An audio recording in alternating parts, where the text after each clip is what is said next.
2024 MLB offseason is underway, and the Mets are already making moves, minor moves, but they are still being made. But we're interested in the major moves. The Mets fans are eager to see if this Mets front office can reel in some of the major free agents, some of whom we know for sure are going to be in the Mets' crosshairs as they prepare to woo and bring in some of these potential big fish. But it's also going to be the smaller moves, and we're going to be talking about what moves to predict the Mets are going to be making this offseason. And my predictions are probably going to veer a little bit from what most people might expect from the Mets, but that's why we have this podcast. So I hope everyone enjoys. I'm glad to be talking to everybody again for the first time in about 3 weeks. I took a nice long rest after what was a very emotional and momentous off season, so needed to kind of decompress and recover from an emotionally draining series against the Los Angeles Dodgers, and that was it was a lot. But I'm very happy to be back doing this podcast, which I enjoy very much. So hope everyone enjoys, and glad to be back. Roll the music.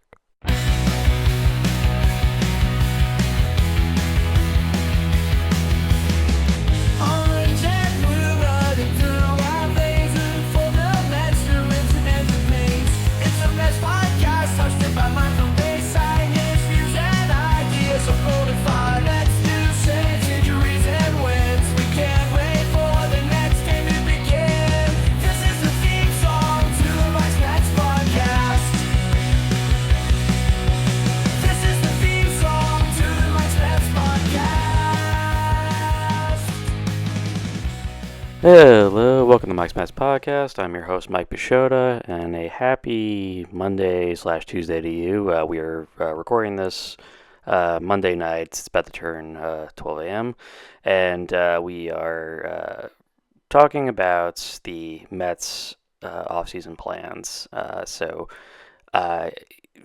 First, it's been a long sort of like stretch, sort of to figure out what exactly I wanted to talk about. I took some time off. I was looking at basically the last 3 weeks.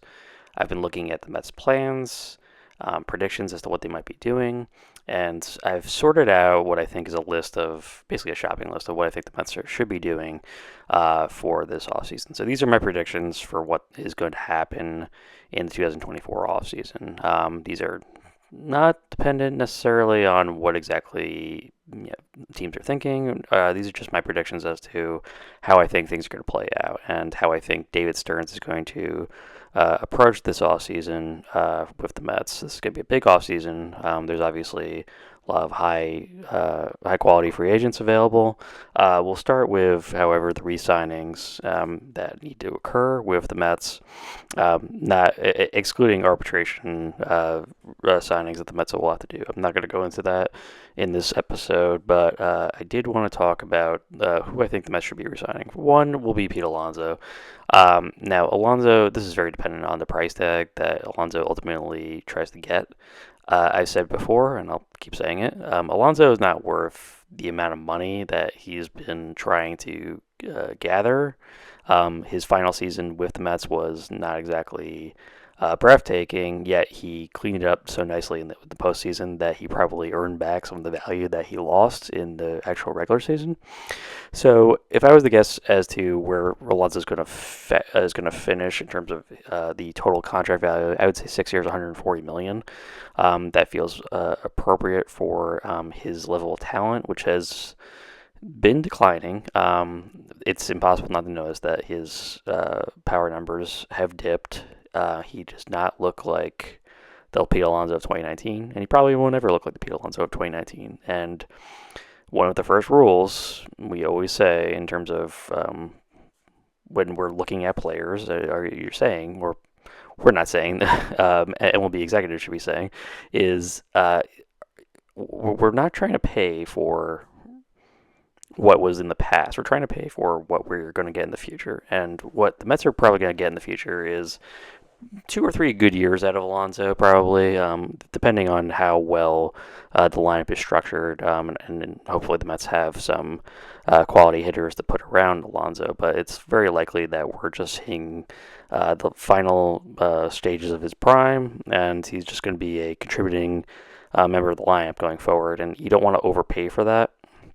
What the Mets have right now with Starling Marte, that's basically what they would be getting with Pete Alonso, which is a player making over $20 million a year, but there's every indication that probably you're going to have a player that's starting to break down near the mid 30s, and then you're looking at the contract and being like, okay, like this is we're paying a lot of money for this player not to contribute on an everyday basis. So Pete's been very good durability wise, but there is certainly history with a lot of first basemen and a lot of players that when they hit their 30s, it just starts to break down a little bit. And uh, what you want to do right now is you want to pay Pete fairly. You do not want to overpay. Uh, Alonso has made it clear he's not going to give the Mets a home run discount. He's trying to get paid everything that he's worth, or whatever he thinks he's worth, and that may conflict with what Steven Stearns feels that Alonso is capable of bringing. However, it's hard to deny that Alonso is a really special power hitter, and when you saw his performance in the postseason, I mean, he really just kicked into another gear in that postseason run. And 1,000 OPS, 4 home runs was it, and 10 RBIs, and he looked every bit the part that the Mets needed him to play. So I do look at it as he is a necessary piece to all of this, and having him in that middle of that lineup, it does make the team that much more dangerous. He is somebody that you have to worry about, and there is a clutch factor. Even though it was absent during the regular season, he did come up clutch several times in the postseason, and that cannot be ignored. That he found that gear in himself late. Also re-signing Sean Manaea, impossible to deny. This guy had an incredible season, particularly mid-season. He made his adjustment to his pitching form and started to emulate Chris Sale, and turned out to be a smart move. He was utterly dominant in the second half, and the numbers really support that this is a guy who seems to have found a different approach, and an approach that's working for him. And this angle where he's throwing from, I mean, it certainly is unorthodox. Only Sale really does it, but it is impressive that Manaea showed it off so much, and he became the de facto ace of the staff late as the season progressed, and just kind of ran out of steam. Unfortunately, it was disappointing to see that he just didn't have that much left in him at that point, and it's easy to forget that even though he's a veteran, he was throwing an unprecedented workload for him at that point. So. You want to reward it though. He is definitely deserving of a nice contract, a good raise here. So I would say it's going to be somewhere in the neighborhood of like 4 years, $80 million, if that would be my guess for what the Mets want to pay for him. So keep Manaea all around. Add him to that rotation with Senga, Robertson, and some combination of Tyler McGill and Paul Blackburn. And it looks like a decent staff at that point. You're basically running it back, but we'll go into who I want the Mets to be targeting for their starting rotation a little bit later. So, keeping up with the re-signings, please re-sign Jesse Winker and Jose Iglesias for role player morale. These guys are not going to be everyday players. I don't expect Iglesias to have quite as much of an impact going forward. It was a real weird year for Iglesias, who became a pop star, and all of a sudden was a guy who you're like, oh man, this guy could have possibly challenged for a batting title this year if he played more.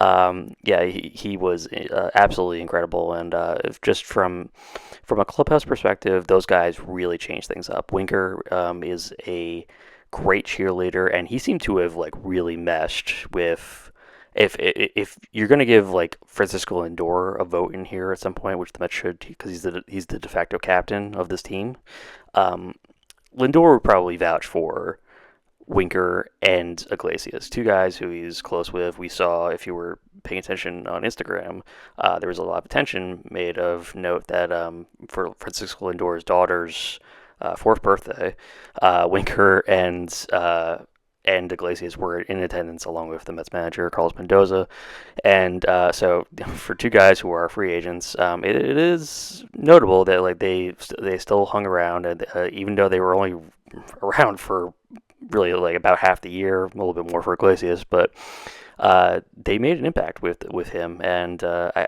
do feel like if you want to keep the overall vibes, the overall chemistry, cohesion intact, you want to make that guy available. You want to make sure that these guys are taken care of. You want to keep that clubhouse intact. 'Cause I do feel like you need those guys who are the cheerleaders. They are the guys who are like, okay, like just give me a shot. Like when things are tough, you can lean on me. I'll come up with the big hit. I'll come up with what you need me to do. And those guys were pivotal at different points in the season, and a role player status. And you saw Winker basically as a fourth outfielder, Iglesias as the utility infielder turned starting second baseman as the season went on. Uh, both those guys could fill utility roles and maybe a fourth outfielder spot again. So I do think keep those guys around for the bullpen. Re-sign also Ryan Stanek. He was really good for the Mets down the stretch, and in the postseason in particular, they leaned on him a lot. So Stanek was one of those guys that you saw frequently in the uh, late innings for the Mets when they were trying to figure out what would be the bridge to Diaz, and he came through at several occasions, both at the postseason and in the regular season. So I look at him as a guy who's not going to cost a ton of money, and someone who has a proven track record, a guy who had success, and you want to make sure that those guys are available. So keep that guy in your bullpen, and that takes care of our major re-signings. I mean, there's certainly others that we could talk about, but I wanted to cover those ones first. Okay, so we covered the re-signings. Now let's go into who I want the Mets to be making trades for. And I want two trades for the starting rotation. And the first one will be Garrett Crochet of the Chicago White Sox. Crochet was elevated from the bullpen to the starting rotation to great success. He was phenomenally dominant for the White Sox at different stages, and looked like basically. I mean, he did look like Chris Sale at various stages, Chris Sale esque. For the Chicago White Sox, what was a horrendous season that saw the White Sox lose a record 121 games. Crochet was 6-12. He had a 3.5 ERA, 3.58 ERA in 32 starts. Only threw 146 innings because, again, he is a reliever being converted to starting rotation. So he is a guy that they're not trying to overload, but struck out 209 batters in 146 innings. Those are wonderful, incredible numbers. Along with that, only walked 33 batters. So the strikeout per 9 innings ratio was 12.9, walks per 9 innings, 2. That's an incredible ratio. 6.33 strikeouts per walks. He had a 2.69 FIP, a whip just a hair above 1.068. He is otherworldly dominant and was an all-star, very deserving all-star. And again, which we said, in a season where the White Sox were absolutely terrible, he was like the lone bright spot. And so they are going to be he is, because the White Sox are in the middle of trying to rebuild. They are trying to make moves. It does look like he is going to be on the market, and they're fielding offers. The Mets do have prospects, and they've been trying to hold on to their prospects for what they feel like is the right move. David Stearns will make a move. I mean, he has shown that during his time with the Brewers that he's stingy with trading prospects, but he knows when to part with them, and he knows that I'm sure that Crochet is going to be a guy who you can put into a starting rotation and just watch him blow people away. I mean, the stuff is legit. And having that kind of pitcher in your starting rotation, it is what they need. I mean, if the if the blueprint is follow the Los Angeles Dodgers and the way that they had made that whole offseason go for them. The Dodgers had traded for Tyler Glasnow in the offseason. This is their Glasnow move. They need to bring in a young, talented starting pitcher, guy who has ace stuff, but needs to be put into a legitimate playoff caliber rotation. Put this guy in there. Bring Crochet in there. Put him in there with Senga and Robertson and Manaya. That's a frontline rotation if I ever saw one, particularly when the Mets do this also. So the other thing I want the Mets to do is sign for their rotation Rookie Sasaki. And Rookie Sasaki is the name that's been it's the name that you've been hearing more and more.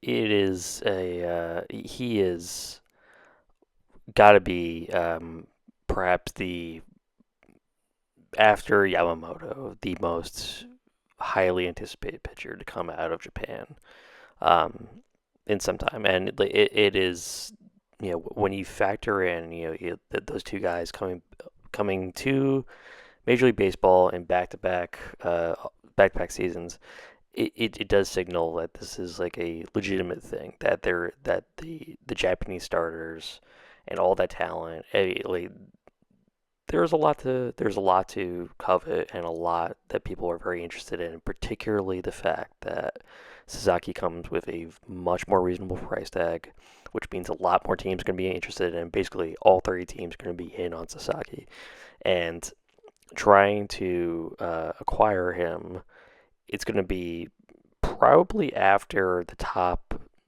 three names go off the free agent board, which is Soto, Burns, and Snell. Sasaki's going to be the next guy that everybody is talking about trying to acquire because he just comes with a lot of promise. He's very young. He's 23 and has obviously the killer fastball, able to throw triple digits. He's long and thin. Some scouts have been comparing him to Jacob DeGrom in the way that he has that long, lanky build. He is a lot bigger than Yamamoto, and that's something that does, I think, come into play more than people realize. Is uh, Shohei Ohtani is a physical specimen. He's this tall, really, really big guy that you would not expect really that he's such a giant guy, and he does stand out. He like just from a physical standpoint. Yamamoto, if there was one concern I had about him and why I was like secretly happy that the Mets didn't get Yamamoto last season, was that Yamamoto's a lot smaller. He's built like Pedro Martinez. He's like 5'10", 175 pounds, and he is. There are questions about his durability long term. There are not quite as many questions about Sasaki. Sasaki has the builds again of Jacob DeGrom, and DeGrom, which is not like a great comparison because DeGrom obviously had a lot of arm difficulties, but certainly it doesn't mean that Sasaki will have the same problems. But uh,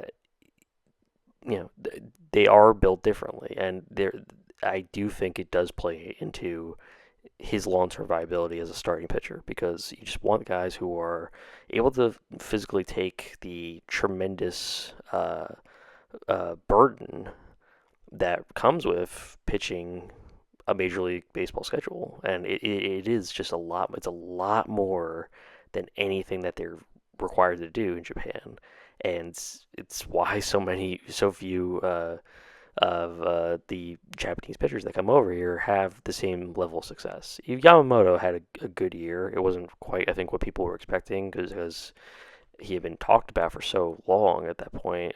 People were expecting instant dominance. He had a good year. I mean, he finished with a 3.0 ERA, but I don't think people saw him as this otherworldly dominant figure. He was just a good pitcher, and he may have a good year next year also. I think Kodai Senga was expected to have a good year also. He ran into his own arm difficulties, but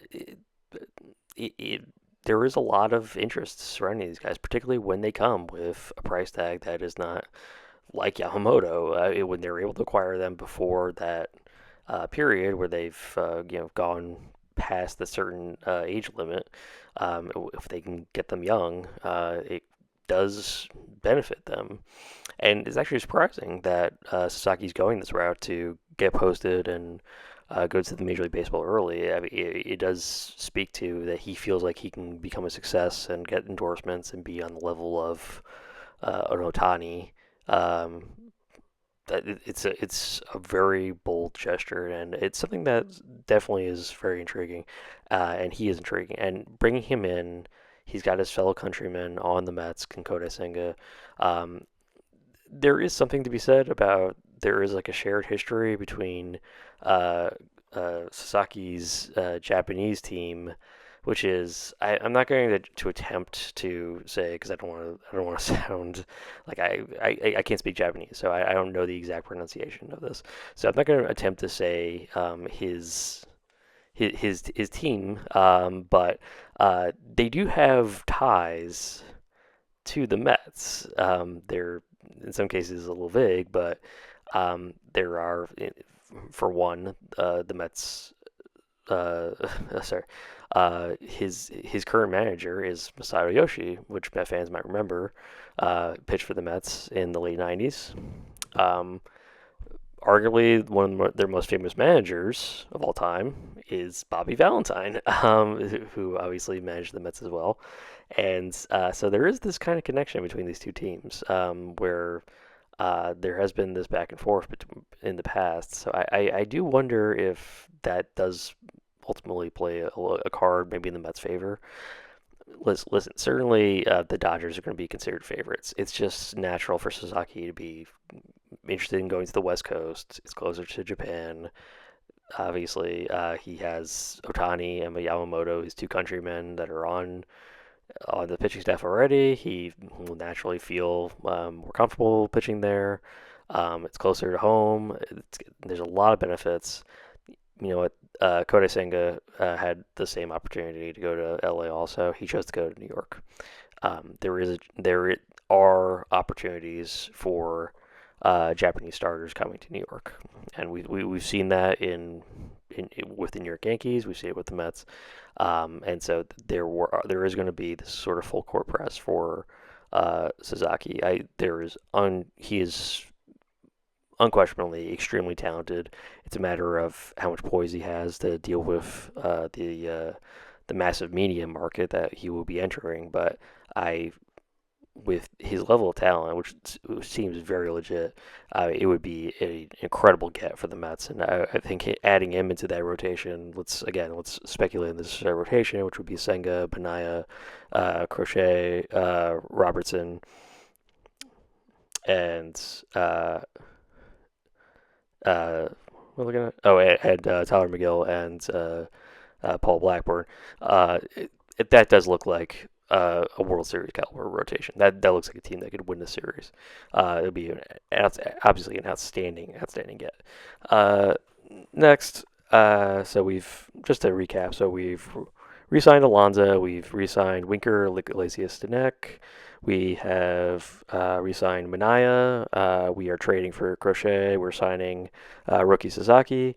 And next up, let's talk about the bullpen. There are a lot of relievers coming out of the Met bullpen. I've already talked about bringing in Stanek, and let's talk about bringing in another guy. So that would be Jeff Hoffman.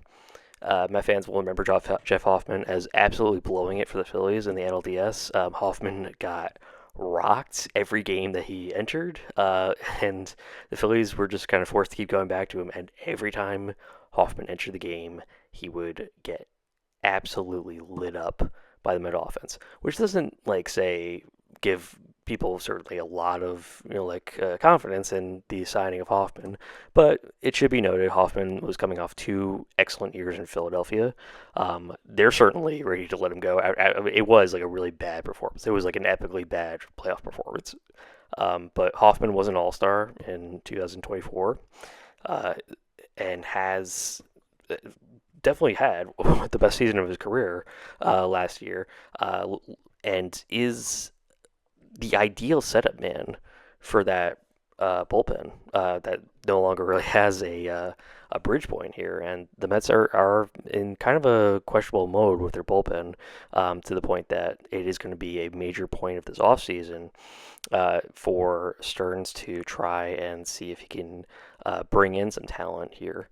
I don't know if what the price tag necessarily would be for Hoffman. I'm going to guess somewhere in the neighborhood of $8 to $10 million a year, because he is coming off a great year, and even with his struggles, he has to be considered one of the top relievers entering the free agent market. Not a closer, but does seem to be a guy who you would be very interested in. So the Mets bullpen, as it stands right now, I mean, there's going to be a few guys that they have to, look at in terms of an arbitration deal. But I expect Jose Budo to be a big part of the bullpen. Reed Garrett, Huascar Brazaban would seem to be another guy who they will probably bring back as well. And then they also still have Brooks Raley, who'll be entering his final year of arbitration. And the Mets didn't have him for almost all of 2024. So adding him into the mix would also be great. So factor in Jeff Hoffman in there. You have a nice bridge in there, because obviously they're going to part with. They've already declined the option for Phil Maton, and then Adam Ottavino will enter free agency. I don't expect Ottavino to be back. Same with Drew Smith. I also don't expect him to be back as well. So they have to add in some guys. So why not bring in a familiar face? And that's Paul Sewald. Seawald. And Seawald, if you might recall, pitched for the Mets for about 4 years in the late 2010s, entering into 2020. Did not pitch what would be considered great. He was more or less a failed reliever in New York.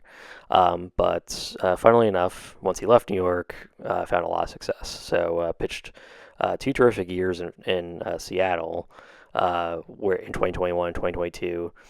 And then in 2023, was traded from Seattle to Arizona. Pitched well there. He was part of the 2023 NL champion Diamondback team.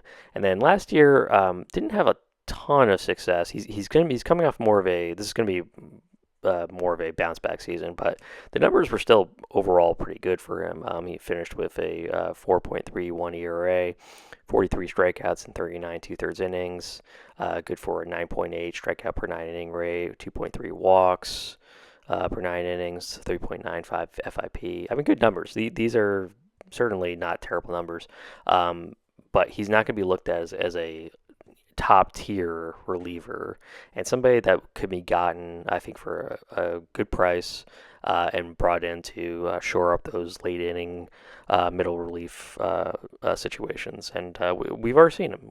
They know what he can do. He's obviously leveled up somewhat since he was last in New York. So I think bringing in Sewell will be a great addition for the Mets. And then finally, I was kind of waffling on who to bring in, but ultimately I wanted them to acquire a lefty. And then I saw Aaron Bummer is going to be a free agent. And Bummer, you may recall, pitched for the Atlanta Braves and did pretty well. He was coming off a bad year in Chicago last season, 2023. Bounced back, great year. Well, not great year, but pretty good year with the Braves last year, and he enters free agency looking like a pretty tasty option for any team that's looking for a good left-handed reliever, and the Mets certainly are in the market for one. So bringing in Bummer would be another excellent addition. Listen, the best Milwaukee bullpens during the Stearns era, they all featured a lot of top tier relief options. And the Mets are going to have Edwin Diaz, but they need other guys to step up and be dependable in those late inning situations, particularly in the middle relief. So bringing in as many top tier guys should be a priority for Stearns and the Mets. So I would like them to look at bringing in some good names here.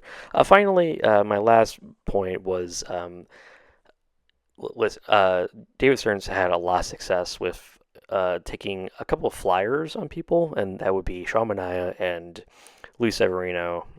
Even technically, Jose Quintana was not coming off an amazing year, but he kind of rolled the dice, the gamble really worked for Stearns. Severino and Manaea had good years, particularly Manaea. Severino was ultimately, fine. I don't expect Severino to be back, although I wouldn't mind them to do it, but I just don't know what Severino's price tag is going to be, and ultimately, Severino doesn't show off as a great addition.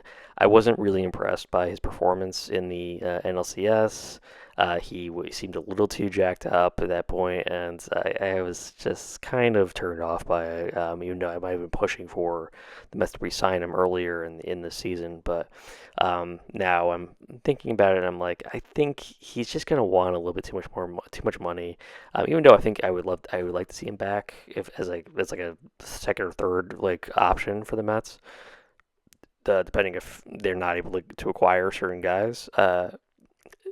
I think I would. I wouldn't be totally against them bringing him back, but I would much prefer someone else to be brought in instead. So, uh, but going back to my point, the Mets took flyers on those guys. Severino was coming off a terrible season and was injury shortened. And I was not coming off a good year with the Giants, and acquiring these guys was seen as risky, and he gambled. It paid off really well, and it would seem in Stearns' nature to take another flyer, another gamble on a pitcher who had success in the past, but has been struggling as of late and having some health issues as well, and that would be. So I would be interested in them acquiring Mike Clevenger, the starter, who most recently was pitching for the Chicago White Sox.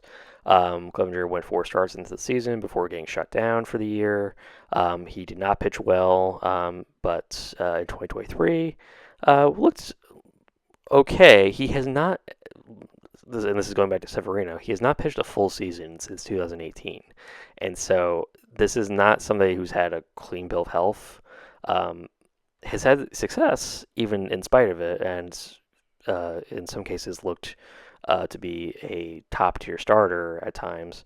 But this is a guy who's definitely a reclamation project, and because of that, is going to come with not the high price tag, which is something that we're always putting a premium on because the Mets don't have infinite money to kind of put this thing in. As rich as Steve Cohen is, you can't expect him to just go after, okay, and we're going to sign Corbin Burns and Blake Snell to the staff. No, they have to be strategic in terms of where they're going to put their money and who they're going to put it towards.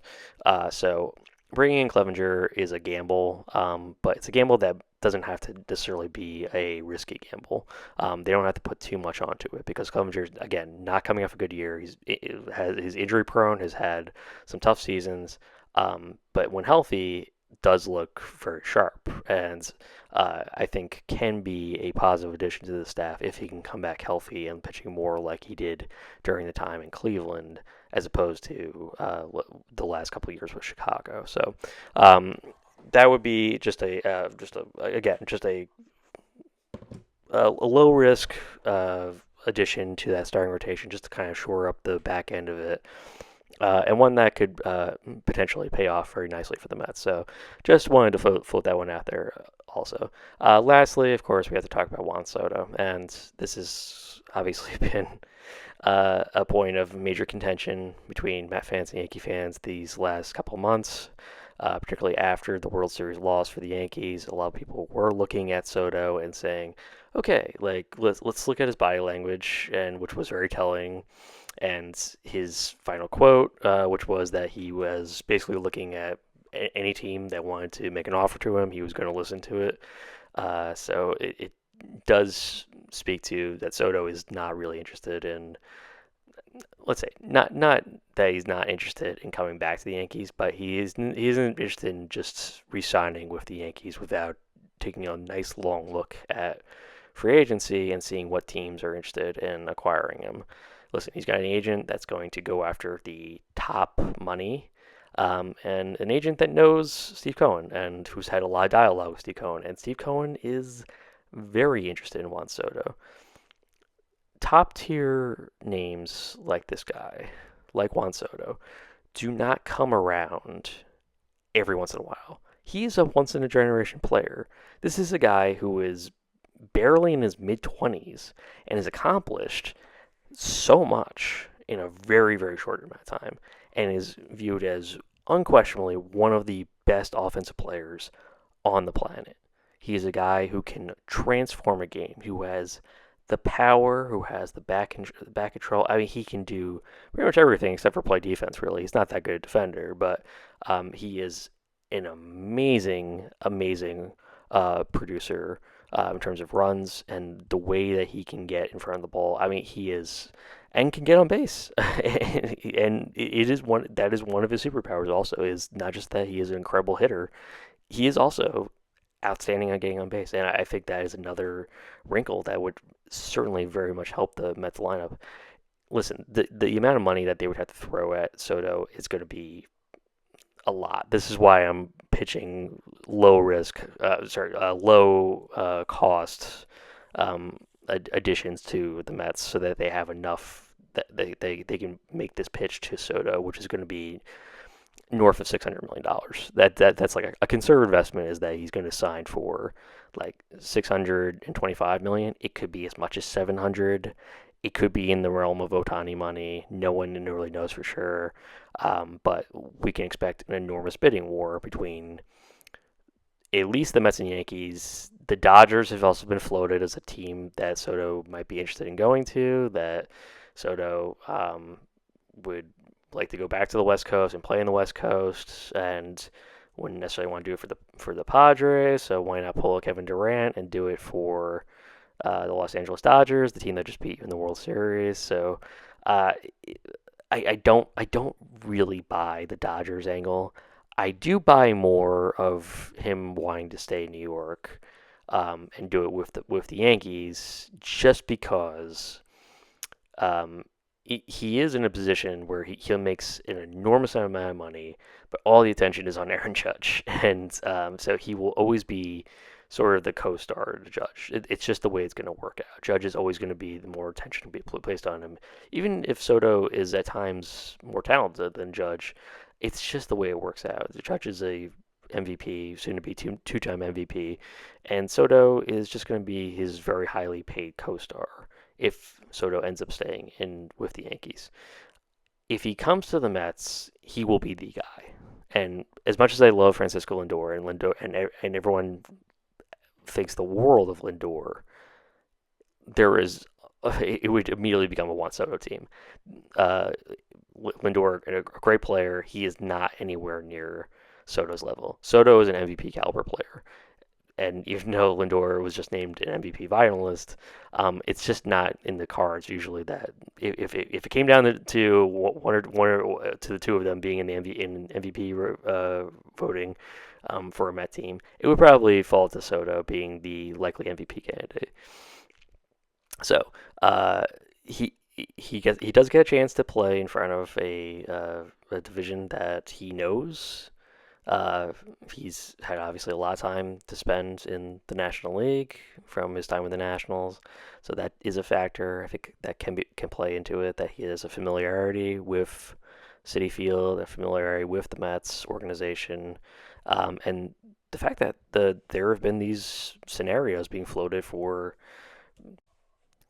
really about the last, I don't know, 3-4 years that people have been trying to pair Soto with the Mets, and it does seem like that there is a mutual interest. I don't know how much of an interest that he would be willing to walk away from the Yankees. It's a riskier option for him to go to the Mets, but I think a more lucrative option for him, not just financially, but also that I think he can see that these two clubs are in a period where one is rising and the other one is declining.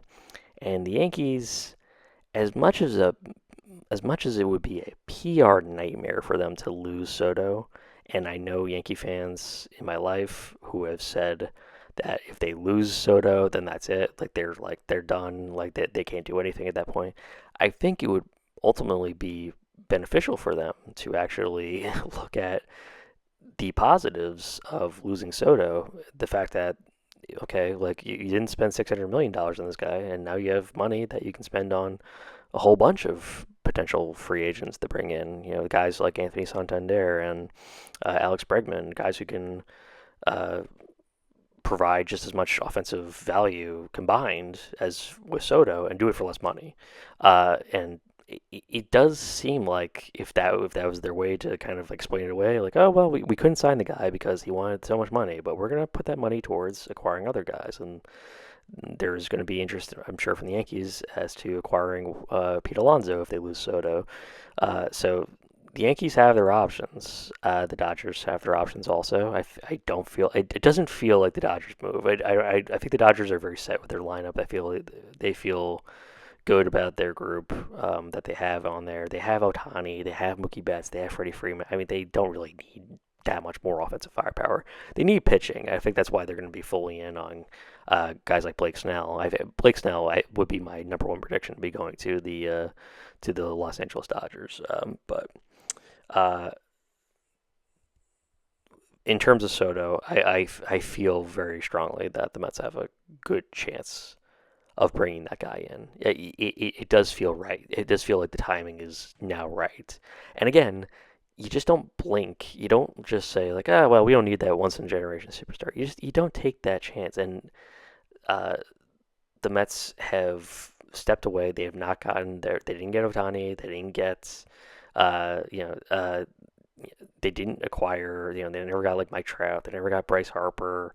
Every time one of these elite stars has potentially become available for them, they were not able to close the deal. Not that Trout was ever available, but there was, Harper was in free agency, and the Mets never seriously entertained the thoughts of acquiring him.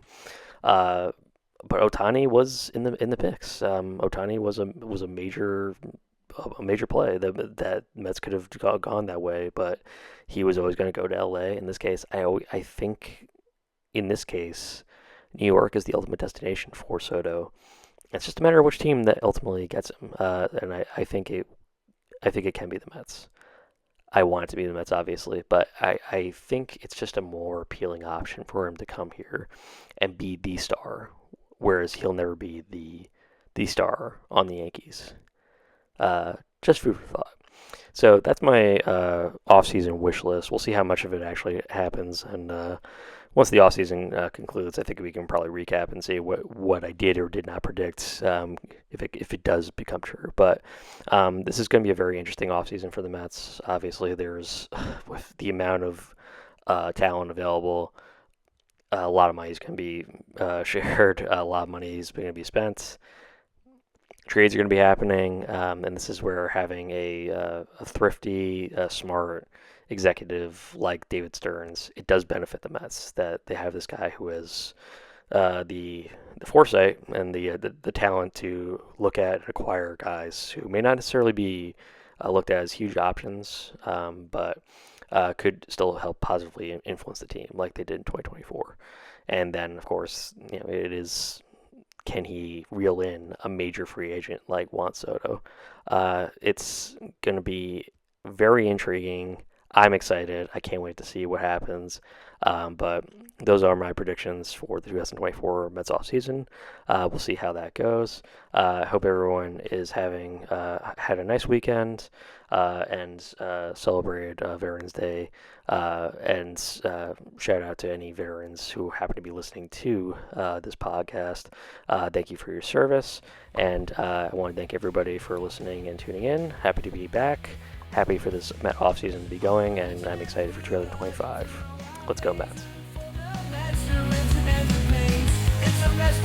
eyes, touched it by my from baseline. His views and ideas are golden fire. Let's do saves, injuries and wins. We can't wait for the next game to begin.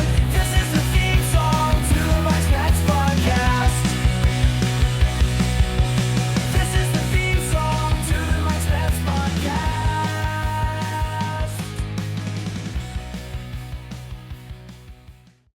Thank you for listening to Mike's Mets podcast. Please be sure to follow us on Spotify and subscribe to our YouTube channel as well. Finally, please also follow the podcast Twitter, which is Mike's Mets Pod, all one word. Appreciate your time and have a wonderful rest of your day or evening. Let's go, Mets.